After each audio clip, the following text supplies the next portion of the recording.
Bonjour mesdames et messieurs, bienvenue dans ce flash d'information. Le président Alassane Ouattara a présidé hier mercredi un conseil des ministres au palais de la présidence de la République.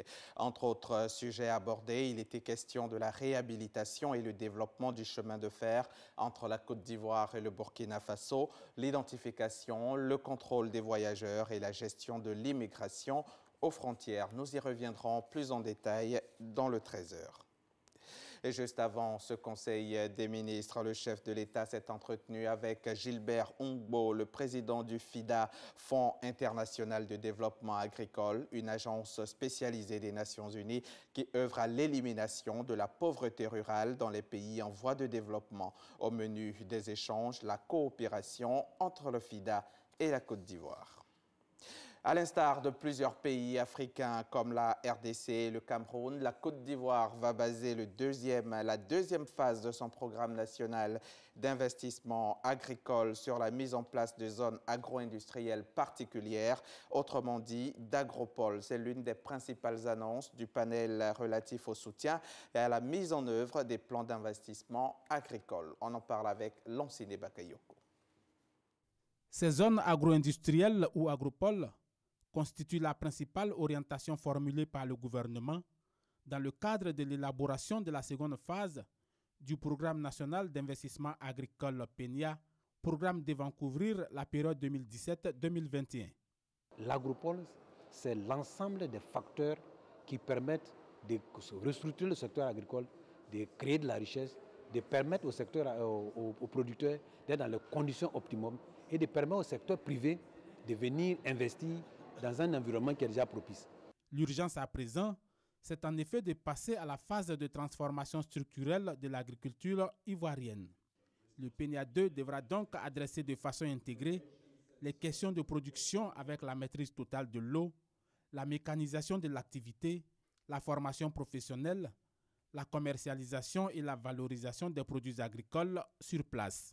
Il faut que dans cet environnement, tous les acteurs interviennent. Il n'est pas question de faire de la production seulement, faire de la production à la commercialisation et à la mise en marché. Déjà dans le district de Yamoussoukro, au centre du pays, 81 milliards de francs CFA ont été mobilisés pour la mise en place de l'agropole Bélier autour de la chaîne de valeur riz.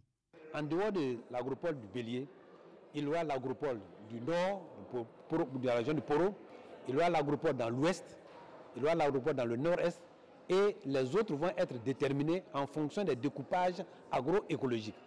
Les réformes initiées à travers le PNIA ont permis au monde agricole de bénéficier des revenus globaux évalués selon le ministère de l'Agriculture à 5 652 milliards en 2015 contre 3 362 milliards en 2012.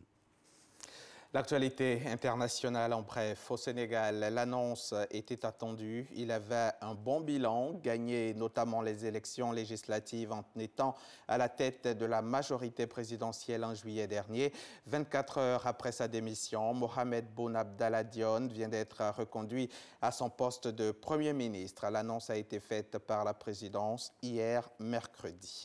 En France, à Villejuif, commune proche de Paris, la police a découvert ce mercredi 6 septembre des produits chimiques entrant dans la composition d'explosifs dans un appartement. 2 personnes ont été arrêtées.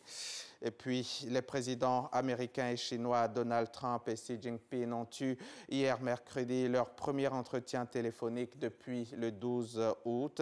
Le sujet de la discussion a été le même que la dernière fois, la Corée du Nord. Même s'il est improbable que le président chinois ait convaincu son homologue américain de poursuivre les négociations avec Pyongyang, Donald Trump semble avoir changé de ton. C'est la fin de ce flash, mais avant de nous quitter, sachez que les prévisions météo font état de ce que l'ouest de la Côte d'Ivoire connaîtra ce jeudi 7 septembre 2017, un temps très nuageux pouvant entraîner la tombée de près de 200 mm de pluie susceptible de causer d'importantes inondations. L'Office national de la protection civile demande aux populations de la zone ouest de quitter pendant le temps de la menace les habitations se trouvant aux abords, au bord donc des cours d'eau, des flancs des collines, des marquages ou dans les zones bâties mais non loties. Fin de ce flash, on se retrouve à 13h.